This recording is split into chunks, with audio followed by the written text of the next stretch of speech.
గాలికి ఏది మాట్లాడడం అనేది మంచి పద్ధతిగా నేను మళ్ళొకసారి కూడా మిత్రులకు చెప్తున్నాను. రైట్ అన్వేష్ రెడ్డి గారు, I will come back to again. Koteswararao గారు, సార్ కోటేశ్వరరావు గారు, మీరు అన్ని పార్టీల దగ్గర నుంచి ఉన్నటువంటి వాదనలు విన్నారు. ఇప్పుడు మన ఈ డిబేట్లోనే కొత్తగా పైకి వచ్చినటువంటి మాట నాగారం సంబంధించినటువంటి ల్యాండ్, లంబాడీస్కి సంబంధించినటువంటి ఏదైతే ల్యాండ్ ఉందో దాన్ని కూడా. సో ఈ ఆరోపణల వరకే మనం కనిపిస్తూ ఉన్నాయి కానీ వాస్తవ రూపేణా నిజంగా అది పెద్ద ఎత్తున ముందు కదలట్లేదు. దీన్నంతా ఎలా చూడొచ్చు అంటారు?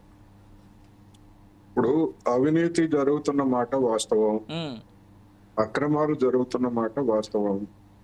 వాటిని చేయడంలో బీఆర్ఎస్ కానీ, బీజేపీ కానీ, కాంగ్రెస్ పెద్దలు కానీ వీళ్ళంతా పునీతులుగా ఉన్నారు. వీళ్ళకి ఎవ్వరికి కూడా అవినీతి అక్రమాల మరక అంటలేదు, అంటని వాళ్ళు అని సర్టిఫికెట్ ఇవ్వడానికి లేదు అనేది నా నిశ్చితమైనటువంటి అభిప్రాయం. ఎందుకు అంటే ఇప్పుడు మన సబ్జెక్ట్ వాళ్ళ ఏదైతే మహేశ్వర్ రెడ్డి గారు చేసినటువంటి తీవ్రమైనటువంటి ఆరోపణలు కనుక బీజేపీ గడిచినటువంటి 10 సంవత్సరాల్లో బీఆర్ఎస్ ప్రభుత్వం మీద కాళేశ్వరం గురించి కానీ లేదా అనేక ప్రాజెక్టుల మీద తీవ్రమైనటువంటి ఆరోపణలు వాళ్ళు 10 సంవత్సరాల నుంచి చేస్తూనే ఉన్నారు.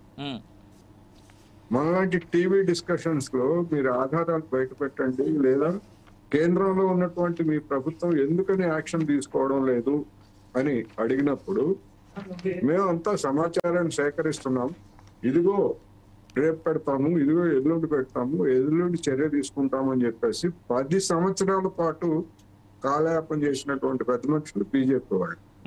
సరే కాంగ్రెస్ కూడా ఆరోపణలు చేసింది, కానీ కాంగ్రెస్ ఆరోపణలు చేసినప్పటికీ వాళ్ళకి కేంద్రంలో అధికారం లేదు, ఇక్కడ ప్రతిపక్ష పార్టీగా ఉంది, వాళ్ళు ఆరోపణలు చేస్తున్నారంటే దాన్ని మనం కొంతమేరకు అర్థం చేసుకోవచ్చు. కానీ బీజేపీ పెద్దలు ఏం చెప్పారు, ప్రతి డిస్కషన్స్ లో కావాలంటే గడిచినటువంటి పాత డిస్కషన్స్ అన్ని వాళ్ళు చూసుకోమనండి, మేము అంతా సమాచారం అంతా సేకరిస్తామంటే మా కేంద్ర ప్రభుత్వము తగినటువంటి సమయంలో వాళ్ళ మీద కేసులు పెడతాము అని చెప్పేసి చెప్పారు. ఏమన్నా ఒక్క కేసు పెట్టారా కేసీఆర్ ప్రభుత్వం మీద, లేదా కేసీఆర్ మీద కానీ లేకపోతే వాళ్ళ మీద కానీ? మరి అవినీతి జరిగింది, మా దగ్గర ఆధారాలు ఉన్నాయని చెప్పేసి అప్పుడు కూడా ఇంతకంటే పెద్ద గొప్పలే చెప్పారు కదా బండి సంజయ్ గారు లాంటి వాళ్ళు అందరు కూడా. ఎందుకని పెట్టలేదు? ఒకటి.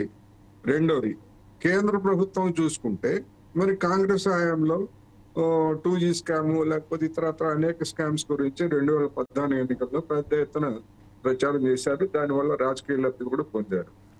ఏమి చేశారు ఈ 10 సంవత్సరాల్లో? ఎన్ని కేసుల్ని పరిష్కరించారు, ఎంత అవినీతిని వెలువరించారు, ఎంతమందికి శిక్షలు వేయించారు కేంద్రంలో ఉన్నటువంటి బీజేపీ పెద్దలు. అన్ని సంస్థలు సిబిఐ, ఈడీ అన్ని వాళ్ళ దగ్గర ఉన్నాయి కదా. ఎందుకని ఒక్క కేసులో కూడా ఆ 2G స్కామ్ అని కొట్టేశారు, తగినటువంటి ఆధారాలు చూపలేదు కేంద్ర ప్రభుత్వం అని చెప్పేసి 2G స్కామ్ అని కొట్టేశారు. కోల్ స్కామ్ కూడా అలాగే అయింది కదా సార్. అదే చెప్తాంది. 2014 ఎన్నికల్లో చేసినటువంటి ఆరోపణలన్నింటినీ మరి నిరూపించలేకపోయారు అంటే దాని అర్థం ఏంటి? నిందితులతోటి బీజేపీ పెద్దలు కుమ్మక్కయి చేశారనే ఏమనుకోవాలి? అదేవిధంగా మన బీఆర్ఎస్ పెద్దలు కూడా హైడ్రా ఎందుకు తీసుకొచ్చారంటే రాబర్ట్ వాద్రా కోసం అని చెప్పేసి చెప్తున్నారు. కానీ ఈ బీఆర్ఎస్ పెద్దలే హైడ్రాని తీసుకొచ్చినప్పుడు లేదా మూసీ ప్రాజెక్టు గురించి ప్రతిపాదనలు వచ్చి వివాదాస్పదమైనప్పుడు వాళ్ళు చెప్పింది ఏంటి? అసలు దీన్ని రూపొందించింది మేము, మా అధికారంలో ఇవన్నీ కూడా మా కేసీఆర్ కొన్ని వేల మందికి నోటీసులు కూడా ఇచ్చారు, అక్రమ కట్టడాలు తొలగిస్తామని అది ఇదని. కాకపోతే మాకు అధికారం పోయింది, చేయలేకపోయాము, దీన్ని రూపొందించిందే మేమని చెప్పారు కదా.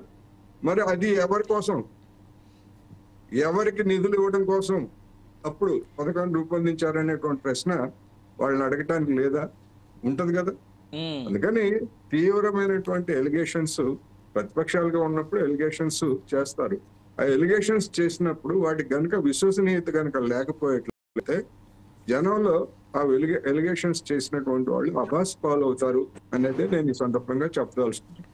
ఇప్పుడు కాంగ్రెస్ గాని లేదా ఇంకోళ్ళు గాని వీళ్ళంతా వీళ్ళ గత చరిత్ర చూసినప్పుడు, ఏ పార్టీ చరిత్ర చూసినా అదే కదా, గత చరిత్ర చూసినప్పుడు మరి ఆ విధమైనటువంటి అవినీతి అక్రమాలకి చట్టబద్ధమైనటువంటి అవినీతి జరుగుతుందండి ఈ రోజు దేశంలో.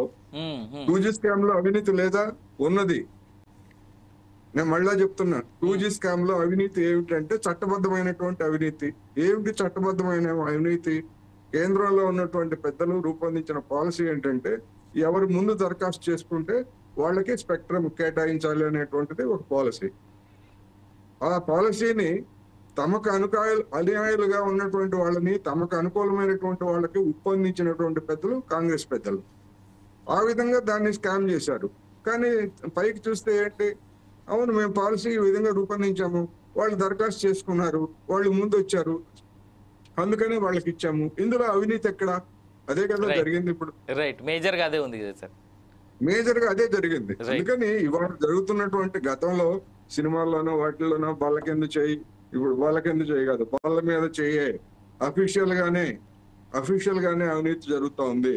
అందుకని ఈ అవినీతిని వెలికి తీయడానికి కూడా ఆధునికమైనటువంటి పద్ధతుల్ని కనుగొనాల్సినటువంటి అవసరం ఉందనేది నేను ఈ సందర్భంగా చెప్పదలుచుకున్నాను. Right sir. కానీ మహేశ్వర్ రెడ్డి గారు తన దగ్గర ఉన్నటువంటి ఆధారాలను పెట్టమనండి. గతంలో జగన్మోహన్ రెడ్డి గారు మీద చేసినటువంటి ఆరోపణల్ని ఆనాడు కాంగ్రెస్ ఎమ్మెల్యేగా ఉన్నటువంటి శంకర్రావు గారు కేసు పెట్టారు. అవును, అట్లాగే వీళ్ళు కూడా పెట్టమనండి. ఏ మంత్రి అయినా, ముఖ్యమంత్రి అయినా, ఎవరిమైనా చట్టం తన పని దాన్ని చేసుకుపోతుంది కదా. ఆ మాత్రం ధైర్యం లేదా బీజేపీ పెద్దలకు అనేది సమస్య. రైట్ సార్, ఒట్టి చూద్దాం ఆరోపణలకు దిలీప పరిమితం కావద్దు అని నేను చెప్తున్నా. రైట్, దిలీపాచారి గారు ఏం చెప్తారో చూద్దాం. దిలీపాచారి గారు, నాకు తెలిసి మీ అందరి మాటలు విన్నారు కాబట్టి